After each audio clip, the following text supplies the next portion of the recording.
And how many are familiar with the iceberg theory of change? How many are familiar with icebergs? Yeah. All right, very good. At least we got a common ground. This is our iceberg, at least our make-believe iceberg. This is the water level. It's stated that what we see of the iceberg is only 17%. 17% of the iceberg is on the water level, above the water level. We can see it. The other 83% is below the surface. All right, follow me here. I want you to write these initials in here. ITJAR, I-T-J-A-R. Now, just like I-T-J-A-R, okay, ITJAR. Now, just like with an iceberg, what we see of it is 17%. What we see of a person's life, their results, is only 17%. That's what we see. You can tell a person's results, financially, physically, spiritually, emotionally. You can see all this stuff. We can't hide that. We can't hide what we really believe because we walk it, we live it, we breathe it. You know, it's really hard to hide a belief. You can talk about one belief in a conversation, but trust me, what you truly believe, you live. It's a demonstration of your lifestyle, the language you use, how you talk, how you live. All that is a demonstration of what we really believe. So here's the thing. Many people see results that they have, financial, physical, whatever, and it's like, I want to change those results. And we're told if we take new what?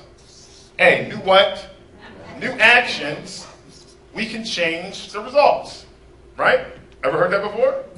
Now, how many of you ever had results in your life that you didn't necessarily like, and you started to take new actions, but then all of a sudden, something ain't happened, something didn't happen fast enough, or something wasn't right, and you snap back to the old actions, and the results ultimately didn't improve. That ever happened before? Yes or no? Yes. And see, here's the thing.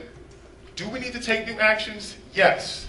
But what we have to do is we have to drop below the surface and get to the root of what is going to ultimately change the results. Even with you being here, what's going to ultimately change the results financially? Because obviously you want to change it financially for whatever that's going to open up for you.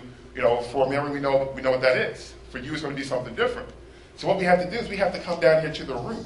And here's the thing. It all starts with your identity.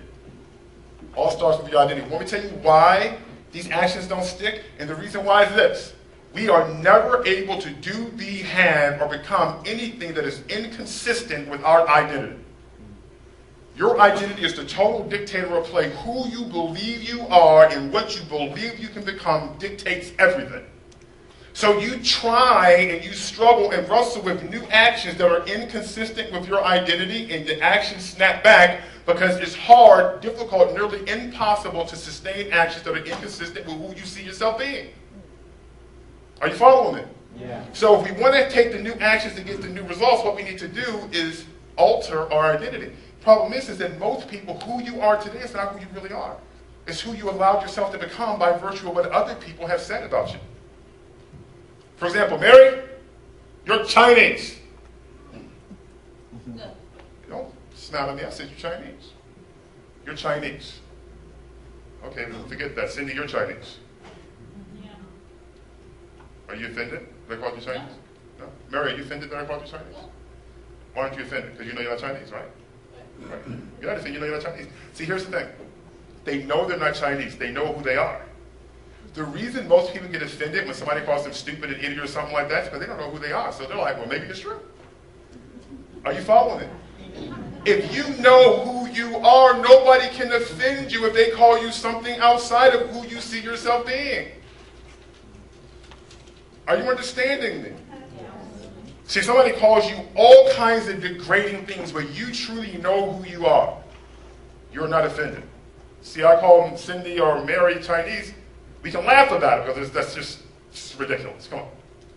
It's equally ridiculous for you to get upset by somebody calling you something that you know you're not. You get offended. All of a sudden you need counseling and maybe you need to be medicated. Right? Because all these people are coming down on you. Listen to what they're saying about you. If you know who you are, it doesn't matter, does it? See, what happens is that a lot of us, we get trapped with this people-pleasing personality. We become a prisoner of people's praise. Our life is living to get the adoration of other people. It's what other people say about us. That's more important than what we say about ourselves. And remember this one thing. Never let what's most important to become a slave to what's least important. And let me tell you something. What's least important is what other people think about you. What's most important is what you think about yourself. Right? But most people's identities have become altered and totally disoriented Because we are believing who we are based on what other people say we are.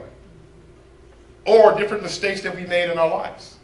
But here's the thing, people that are successful, regardless of the degree that they achieve success, nobody lives a life that's free of mistakes. But people that achieve at a high level live lives that are freed from their mistakes. I mean, they'll make the mistakes, but they don't become a chain to it. They'll become a prisoner to it. It's a snapshot in time, the lesson is learned, and then we move on. We don't attach it to us and then drag that weight along with us, along with everything else. I remember I was watching the NBA playoffs, and Robin Hood hadn't come out yet. By the way, anybody see Robin Hood yet? Yeah. So Robin Hood hadn't come out, and there was a trailer on, and I wasn't paying attention to the trailer, but I was listening, and then they said something that just stuck to me, and I just sat back in my chair, and I was like, wow. And I assumed the guy was talking to Robin Hood, and he asked a question. He said, are you ready to be who you are? I was like, man, isn't that phenomenal? Because see, here's the thing. Who we really are at our core is totally phenomenal. But who we allow ourselves to be and become is what's really pathetic. Because most of us are looking for other people to give us permission to live our lives. Some of you probably ask for permission to come here. Is it okay? Right? We ask for people to sign off and co-sign on our lives. Why in the world would you ask somebody that's broken, depressed to co-sign on you to have a better life? I mean, think about it. Does it make any sense? Most people will never give you permission to do something they won't give themselves permission to do. So what we have to do is find out who are we really down here and take care of ourselves from an identity level. Because that right there is the core. If we don't alter who we see ourselves to be, forget what other people think you are and what other people have to say about you. Forget about it. Who do you see yourself in? Because you're like, oh, I want to be a multi-millionaire and all this other kind of stuff. Be it. You have to see it here. You have to see it truly before it even manifests itself. And it has nothing to do with the labels that other people place on you. They can call you whatever it is they want, and they will. But if you have this oversensitivity to what they say about you, then chances are it's going to drag you down. It is going to poison you. Your system is going to become toxic. And what will happen to your identity is that it will become altered, and you will not be living your life. You will be living your life based on other people. I understand what I'm talking about. So at the heart of this game of total life, it doesn't matter what it is you pick, who you are, who you believe you can become,